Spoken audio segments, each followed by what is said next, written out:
Coach, thanks for joining us today. We're nearing the end of camp. Give us a little bit of how your guys have looked, and then we'll open up for questions. Man, they've been well. We've had a competitive camp across the board. Obviously, we've had some adversity that they've pushed through and been proud of how they've handled that. It's been a good camp. Yeah.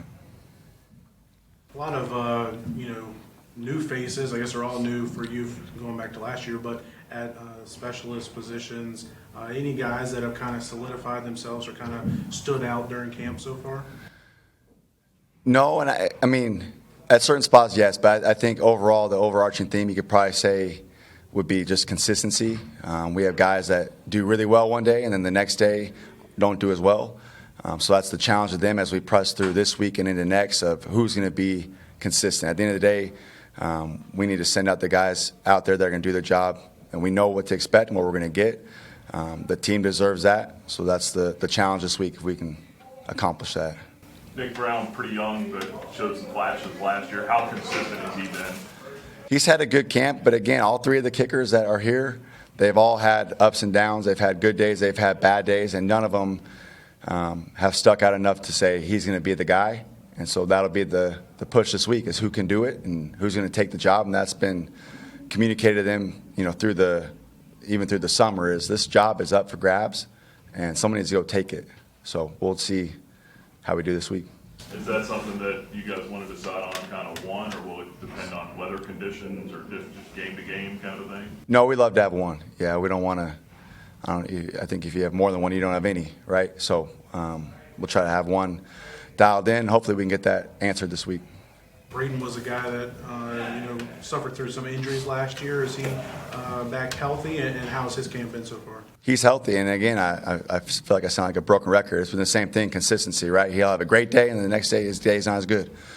So we're looking for the person that can be mentally tough enough to start stacking days, good in a row, versus the roller coaster, which is what we're trying to avoid, especially that position. You're talking about points on the board. Every time you go out there, you want to score. So that's the challenge of them, is to be consistently good.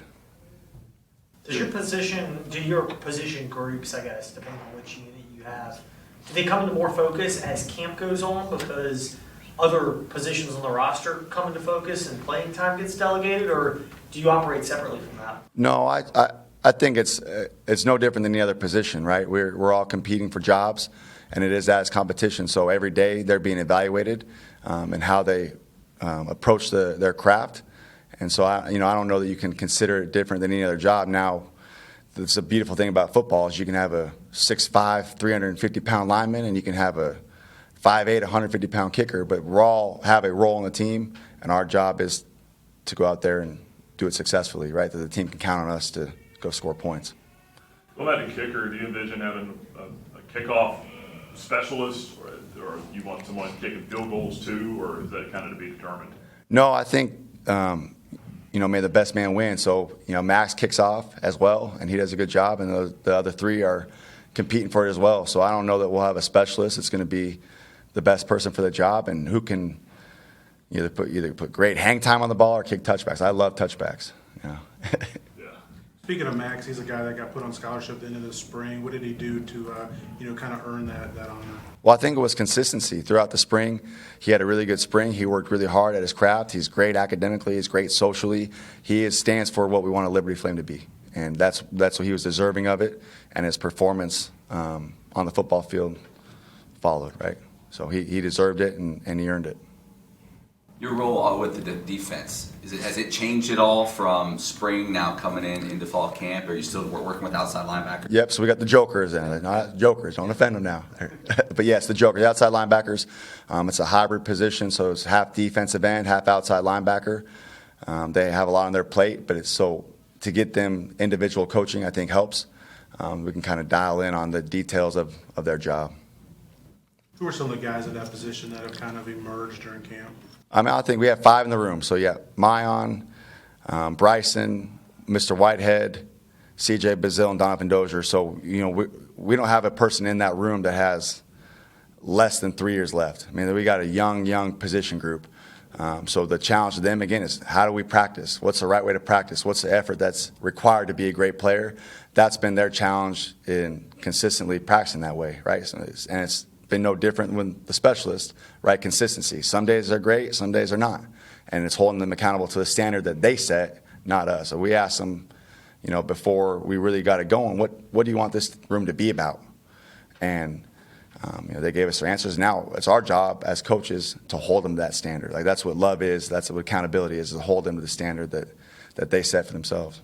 With that room, with that position being, like you said, kind of hybrid with some young guys, how have they taken to, it seems like there'd be a lot on their plate. How have they taken to that? And do you see some guys starting to have those light bulb, it's clicking moments? Yeah, and the beautiful thing now with spring and the summer, they're around and they're studying football on their own, so there hasn't been a major learning curve. And again, that's why we separate the position, is so there is a spotlight on just that. So the mix of playing defensive end and the mix of playing outside linebacker can be really focused on and drilled down for the details. They've done a really good job. We haven't had a bunch of major mistakes in terms of execution at the position.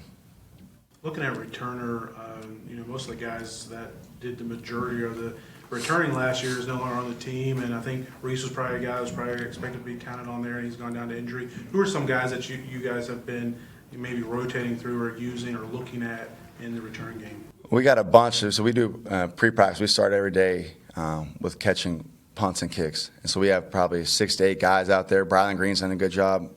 Fortenberry's done a good job. Brandon Bishop has done a good job. Sweeney's done a good job. We have a handful of really good athletes. And again, consistency, right? Who can do it over and over again? Because at the end of the day, when we send that team out there, that ball needs to be ours at the end of the play. When we send the punt block team out there, we call it the joy team, that ball needs to be ours at the end of the play. We can't lose hidden yardage by letting the ball hit the ground and roll out for another 15 yards. That's a first down and a half, right? So we got to find someone that's going to be trustworthy to go back there and catch it, field it, and make great decisions for the team, not make selfish decisions. Was Brylan Green's speed as big a factor as any putting him back there? No, but I'll tell you what was a big factor is the fact that he plays baseball. He's an outfielder, and he can track the ball really well. He's got a really good feel for getting square and handling different conditions, right, that outfielder would deal with. When you're looking at a punt and a kick returner, are there two different skill sets you're looking for? They're typically the same type of skill set. No, I think it can vary. We had at South Carolina, we had Debo Samuel, who was a phenomenal kickoff returner, and he didn't catch punts as well, right? So we had a different punt returner than we did a kickoff returner. I think it just depends on the individual, yeah. Is that because of the ball spin? The ball spin, the distance, right? So a punt's going to go between 40 and 45 yards. A kickoff's going to go 65 to 70. It's a little bit less hang time. I think sometimes people just have a little bit better feel for it when it's not quite as high versus some of those punts in college football. Man, it's up. And it hangs up there for a while. So, what about the correlation in terms of guys coming at you and people to block as well, and how that impacts returners? Well, I think, when you're a kickoff returner, you got guys coming at you, but again, you have a little more time and distance, right? Punt, it's up there. And so, really when you catch a kickoff, you want to be moving forward into it. And a punt, you don't always have that opportunity to catch it moving forward. So that's something that's probably a little bit different in terms of the skill set necessary.